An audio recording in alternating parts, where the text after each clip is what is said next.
just a quick drive down the highway from Tambo, you find one of the gems of South African golf estates, Serengeti Golf and Wildlife Estate, in the heart of Ekurhuleni. And there's a magnificent Jack Nicklaus designed golf course with a multitude of different facilities that will complement your golf experience. There's a putting course, there's the respective practice areas where you can warm up and tune your game for what's going to be a wonderful afternoon. There's restaurants, there's bars, there's a host of different facilities. We're going to focus on the golf course. I want you to join me out on the golf course, and we're going to go through and discuss some of the nuances, some of the design features, and even going to play a couple of holes. This is going to be special.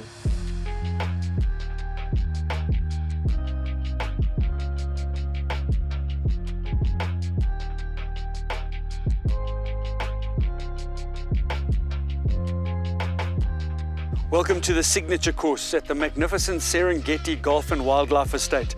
This Jack Nicklaus masterpiece is going to require a lot of imagination and concentration.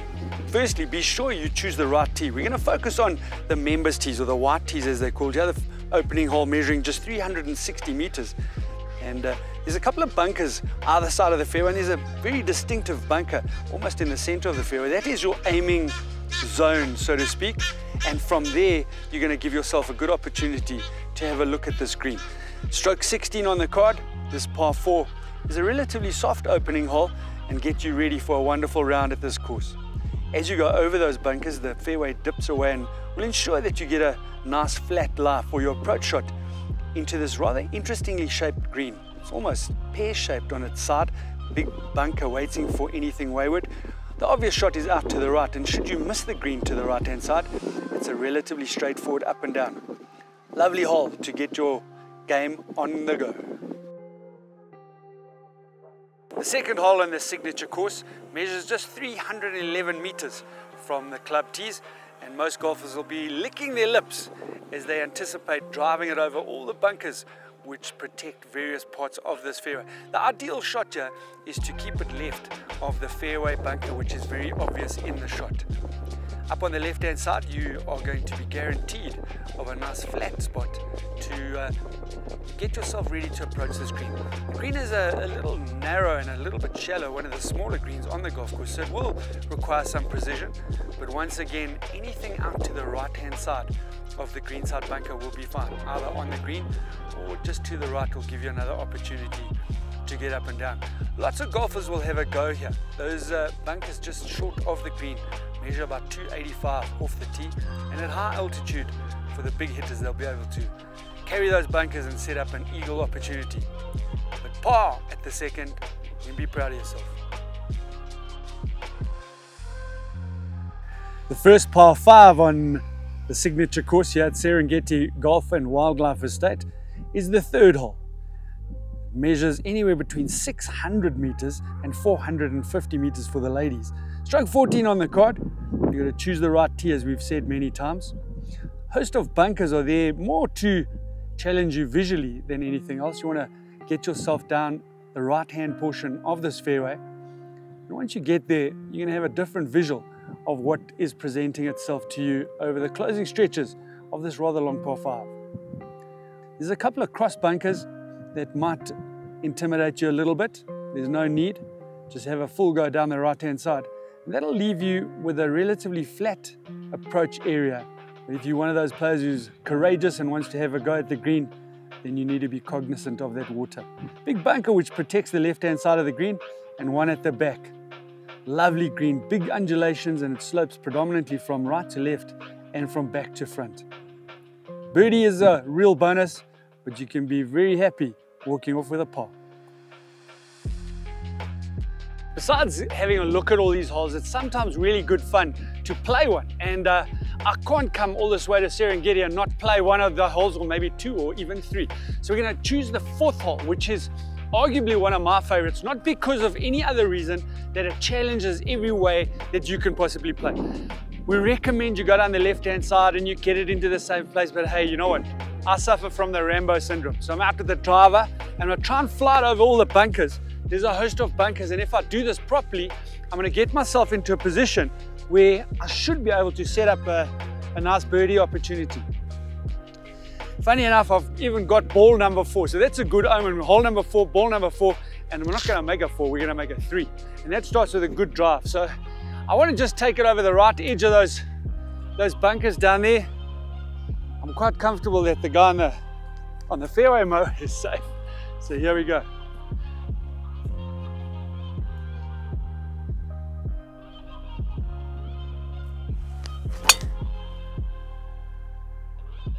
Perfect. That's a great start.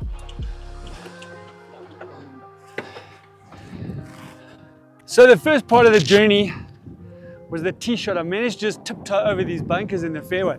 This has left me into an ideal position. You might see that the flag is on the right portion of the green today. That is a no-go zone. All I really want to do is hit it into the middle of the green. There's a little step in this green which has an influence on what is going to happen. I'm going to just take a sand wedge. I've only got 112 meters to the flag, so it's just a nice comfortable shot. I don't have to be clever, and as I say, just keep it a little left of the flag, should be fine. Let's see if we can do that.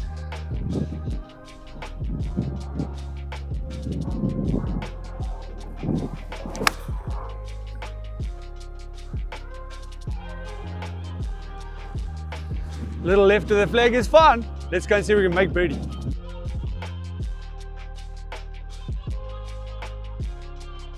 One of the real challenges on this par 4 fourth hole, of course, is the green, as I mentioned a couple of times. So as I'm approaching the green, I'm starting to see these undulations, see the little humps and hollows that are going to have an influence on this putt. Fortunately, I was quite happy with that shot. Immediately, I can see there's a little bit of movement from left to right. Perhaps not as much as most people will think. So once I've got onto the green, as I've mentioned, a relatively good shot, I'm only left with 12 or 13 feet to the hole. I've decided today I'm going to leave the flag in. I know a lot of people prefer to take it out, and that's up to you.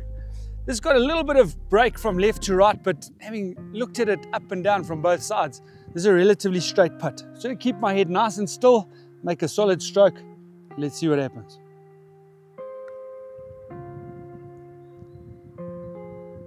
Oh, how can I leave it short? That was a great birdie opportunity, and a par on this par 4, stroke 4, will always bring a smile to your face.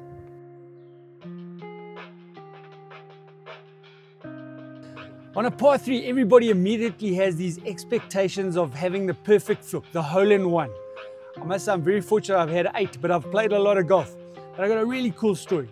Down in Milnerton, there's a little par 3, I think it's about the 4th hole, but it's a slightly raised green and these two fellows are playing with each other and they both hit great shots. They walk up onto the green, they get there, one ball's in the hole and one's sitting on the lip. Now here comes the problem. They haven't identified their ball with some unique signage or marker and they both got the same number. So they're not sure what to do. They go back to the club, they both get a 2-stroke penalty for being stupid. So they end up with a 3 and a 4 as opposed to a 1 and a 2. I'll never forget that story and I never want to be in that position. I suppose the key is when you're playing golf, mark your ball with something a little bit unique that you can always find yours and identify it so your hole-in-one will count. Hole number 5 at the Signature Golf Course is a par 3. It's a beautiful hole with a host of bunkers that will challenge you visually from the tee. It's stroke 8 on the card, giving you an indication of the difficulty of this par 3. But ideally, just if you're going to take a club, take one more and just make sure that you hit it beyond those bunkers. The green has got a host of undulations which will challenge even the best of putters. Measuring just around 150 meters from the members tee, the one that we're focusing on, really is a gentle 9-iron, and that should get you in a position to make yet another birdie on this beautiful golf course. The 6th hole on the Signature course is stroke 2, give you an indication of the challenge which faces you on this par 4. The hole measures anywhere between 380 meters all the way down to 320. The key here is to keep it up the left-hand side, not only to avoid the bunker down the right, but also to give you a better angle of approach into this well-protected green. There's a water hazard which follows the entirety of this hole and will always be in the back of your mind. For the shorter hitters, play just short of that hazard. Give yourself an opportunity to ensure a 5. Nothing wrong with a par 5 on a par 4 like of this stature. For the longer hitters, you want to keep the ball out to the right-hand side. There's lots of undulations and generally the green slopes from right to left. So anything going left will be assisted down the slope into the penalty area. Par 4 here is always a success, and you can march off to the 7th tee with a smile on your face. Hole number 7 on the signature course measures anywhere between 390 meters and 330 meters. It really is a beautiful par 4. It's got a blind tee shot. There's a bunker down the right hand side. The longer hitters will be able to carry that bunker into a safe area, but for most of us, just keep the left hand bunker in mind and aim directly towards it. Once you get on the top of the hill, you have a full visual of what faces you ahead. There's big bunkers all the way down the left hand side, which clearly you want to avoid, but there's ample space down the right into which you can hit your shots and then approach the green from there. For the better players, obviously they'll be having a full go at a flag regardless of where it's placed. Once again, this Jack Nicklaus design golf course has got one of those typical greens. Lots of slopes, lots of undulations, and playing the ball into the correct position is vitally important. I know it's unfair to say this, but the 8th hole at Serengeti on the signature golf course is one of my favorites of all time.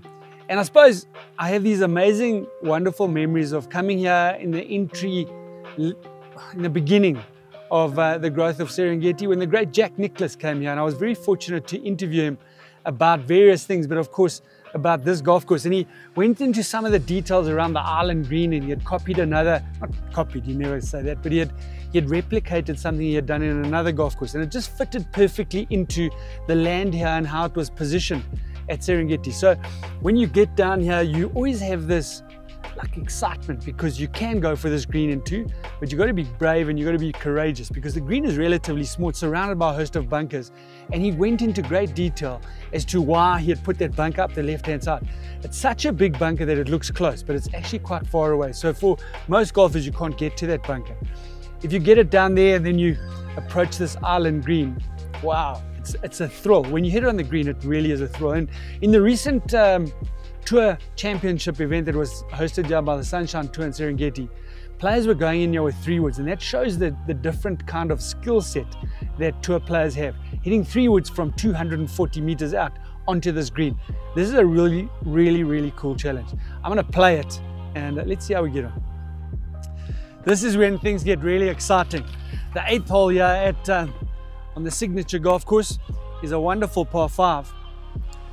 And down the left-hand side of this fairway is a glaring big bunker that's going to catch anything. But what is so nice about this bunker, it's been made so big, and the illusion makes it look a lot closer. So don't be scared to take a driver and hit it straight at that bunker. There's very few people who will make it all the way to that bunker. This vast expanse of water down the right-hand side is something that's always going to be in your mind's eye. But I'm going to really just take dead aim at that bunker and commit to the shot, and we should be well on our way to conquering the 8th. Here we go.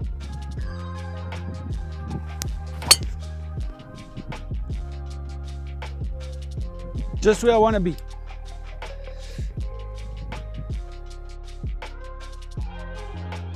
Okay, so now I've hit a good tee shot, okay? I'm really chuffed with that. And as you can see over my shoulder, it's quite a daunting second. So I'm going to stick with the game plan that I recommend to you. And that's just to lay it up down the left-hand side. If I do that correctly, I'm not going to have much more than a sand wedge. I'm going to take an 8-iron. I want to hit this about 150 meters. So just aim it straight down the left-hand side, make a committed swing, and we should be okay.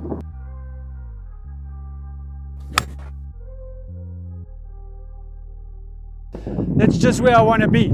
So, and that's going to set up the opportunity to then attack the flag. Okay, so on my layup shot, I decided to keep the ball a little bit more to the left-hand side, and the reason for that is it's much flatter up here.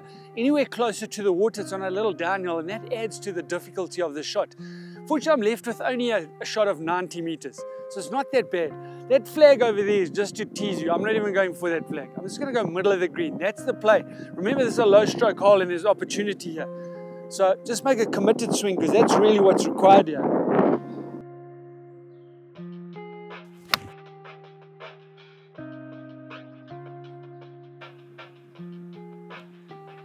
That's just where I want to be.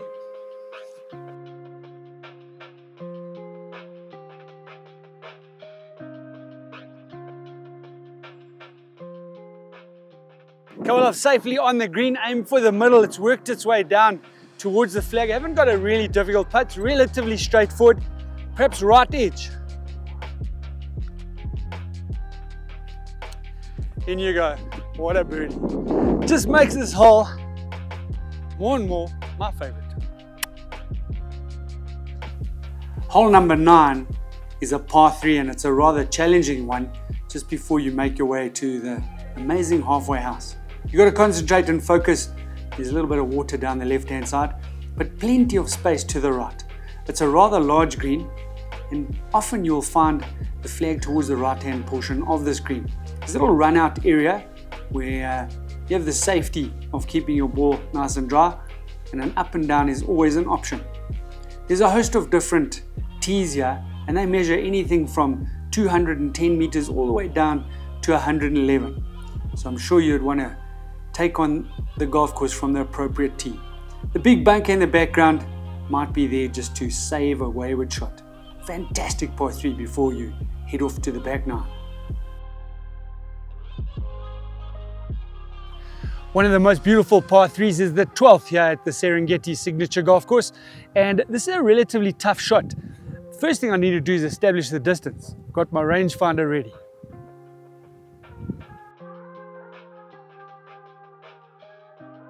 Well, that confirms everything for me. 193 meters to today's flag, and you'll see the flag is tucked a little bit to the right hand side. I'm not bothering about the flag. It's about a 5-iron for me. There's a prevailing wind which sort of comes over behind and from the right. So I'm going to try and ride that wind with a 5-iron and see if we can get it into the middle of the green. So 5-iron is the choice of club. Just a nice smooth swing. Let it ride a little bit on the wind.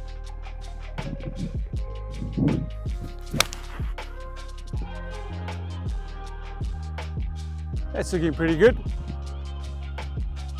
Perfect.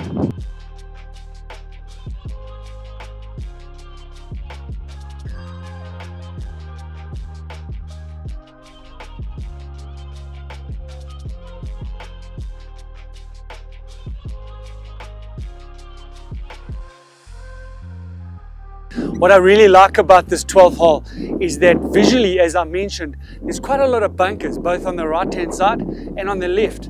But in the center of the green is what the shot is, and that's the one I've chosen. I'm very fortunate to get quite a nice strike on that 5-iron. It's pitched on the green here, and it's made its way back up to this back portion of the green. But you can see there's so much space. This is a rather generous green, but on the tee box, it looks like nothing. I'm just going to leave the flag in. Let's see if we can make it 2.